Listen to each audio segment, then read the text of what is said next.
sanadahan dambe dadka Soomaaliyeed oo ka xajinaya wadanka gudihiisa waxaa jiray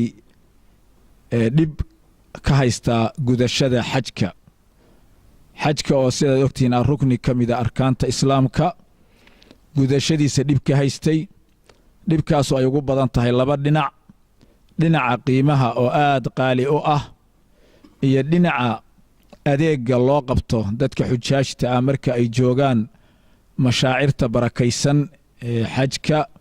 ama Makka ha ahaato ama Madiina ha ahaatee sidaa darteed iyadoo hadeerna uu arrimaha xajka oo wax ka socdaan waxay culimadu rabtaa inay u soo jeediso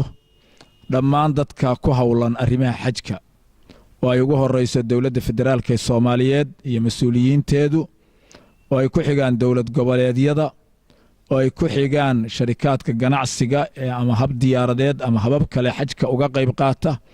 oo ay ku xigaan safaaradaha iyo dadka ku lug leh arrimaha xajka dhammaantood qof walba dhinac uga lug leeyahay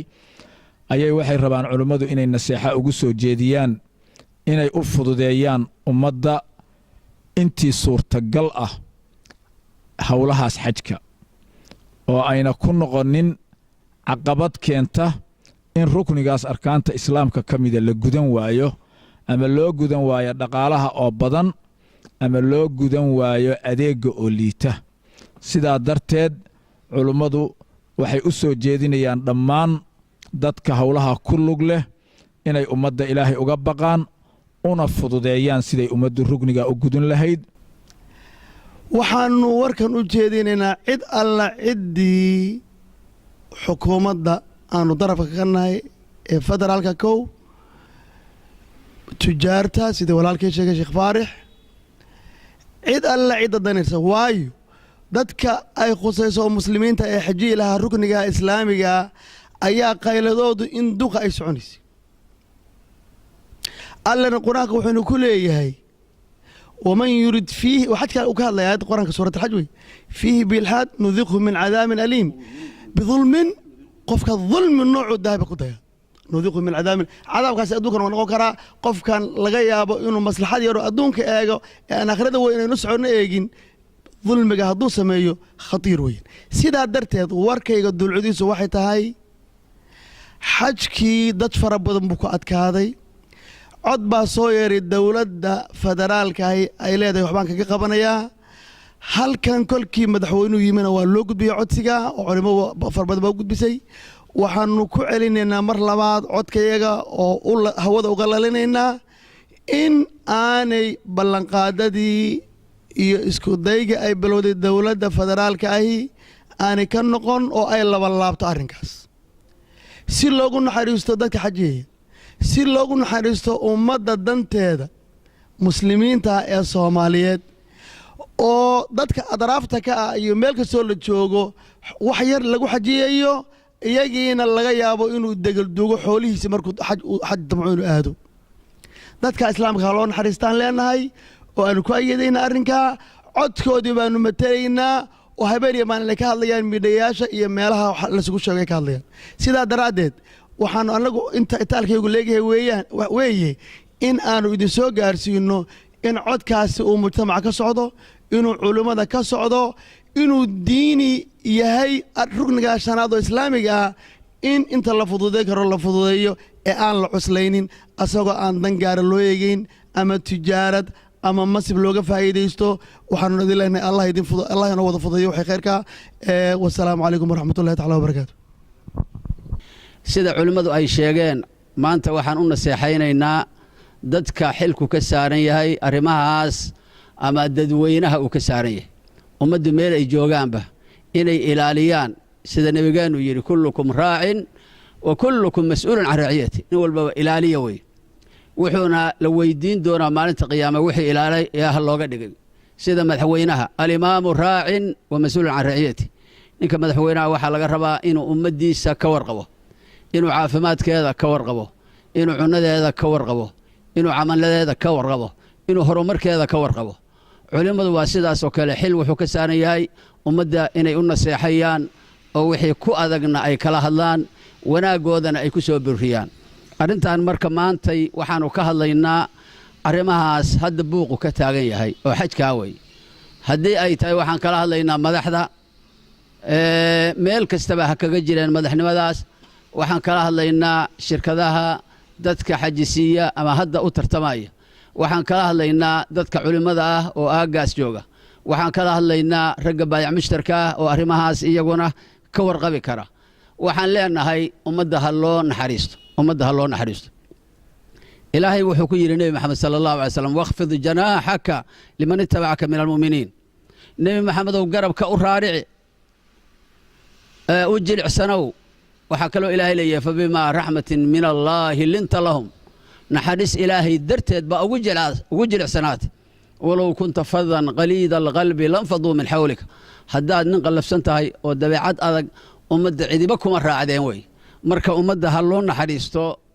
ummadda ha loo jilicsanaado ammaanadaas iyo waxa aa qaadaysid yaan qiyaamo maxkamad lagu soo taagin waxaa nabigeennu yidhi mathalu lmu'miniin fii tawaadihim wataraaxumihim watacaadufihim kamahali ljasadi alwaaxid ida ishtakaa lahu cudwun tadaacaa lahu saa'iru ljasadi bisahari walxuma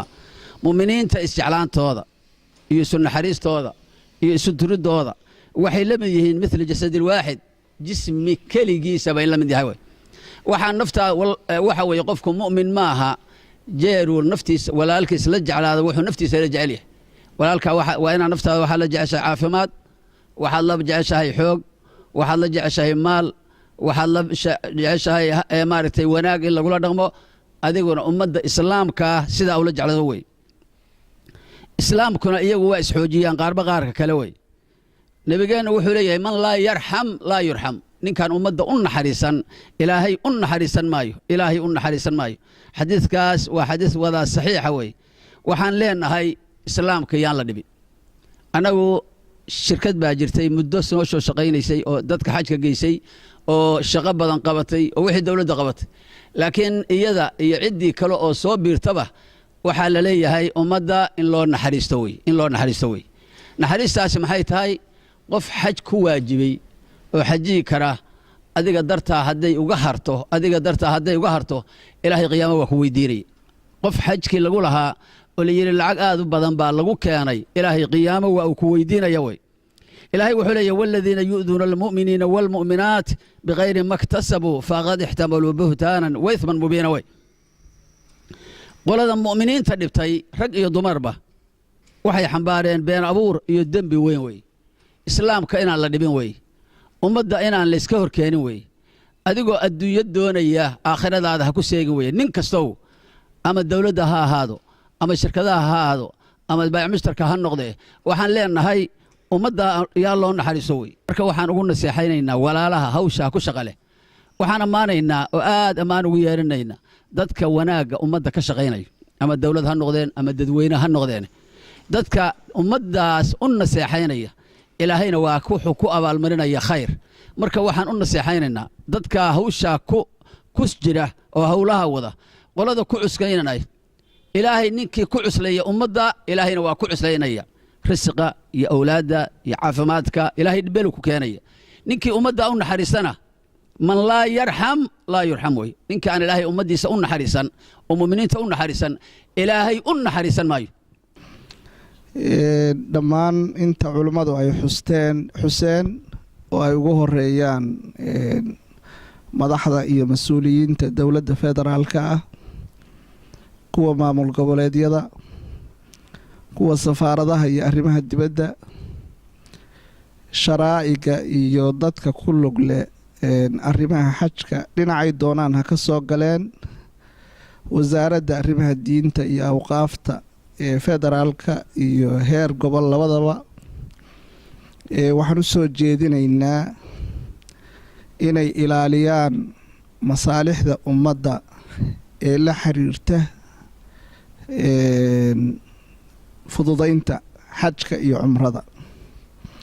ayaan u soo jeedinaynaa hadalka yagu wuxuu ka indilaaqayaa waajibkii culummada saaraa ee naseexada ahaa inay ummadda u naseexeeyaan dhammaantood waxaan uga naseexaynaynaa in qof xajin lahaa sabab takrifal iyo dhibaato uu la xajin waayo ama haddii la kuu ron yahay culays la cusleeyey arrintaas lala xajin waayo. waxaanu leenahay labadaas culays oo muddooyinkan sanadahan dambe aadka looga dhawaaqayey oo warbaahinta la isu marinayey oo dadku goob walba uga hadlayey oo ah qiimo qaali ah iyo khidmo liidata, adeeg liita, aad u liita iyo qiimo qaali ah oo xujaydii iyo muctamiriintii Soomaaliyeed ee Soomaaliya gudaheeda ka xajiyeysay ay ka cabanayaan. oo xajkii waa goob kaliya markii dadka qaar halkan magaalooyinka yagan Soomaaliyeed ay ka xajiyaan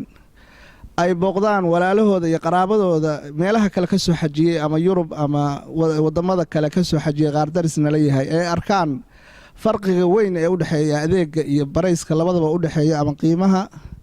runtii arrinta waxaan rabnaa in Ilaahay looga baqo. Rasuulku wuxuu yiri sallallahu alayhi wasallam kullukum raa'in wa kullukum mas'uulun 'an ra'iyatihi. يعني دمانتين راعيال باتهين مسؤولية با إلهي سبحانه وتعالى إذين ديبي المسؤولية داس نوال إسويدين يا أدون يا آخرة با أرنتا أسان سوى جيدين إنا عد ولا النمو أيانو سوى جيدين إنا عد نصيحة أيانو سوى جيدين إنا إذ الله لعدي سامين كل وحانو لين هاي ولا ليال المسؤولية داس إلهي وقبقى